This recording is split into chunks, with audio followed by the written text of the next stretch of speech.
पैसे रोखण्याची भाषा अर्थमंत्र्यांनी विधान परिषदेत बोलून दाखवावी असं आवाहन विरोधी पक्षनेते धनंजय मुंडे यांनी दिलंय।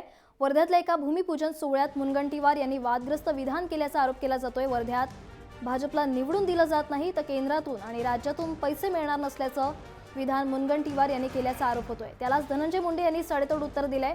वर्धा नगर परिषदेत राष्ट्रवादीच्या नगराध्यक्ष निवडून आल्या तर वर्ध्याच्या विकासासाठी कोण पैसे रोखतो ते बघतो असं उत्तर मुंडेंनी दिलंय।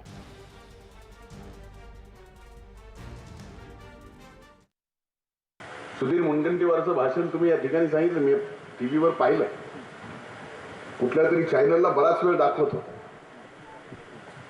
म्हणजे जर आमच्या ताब्यामध्ये नगरपालिका दिली नाही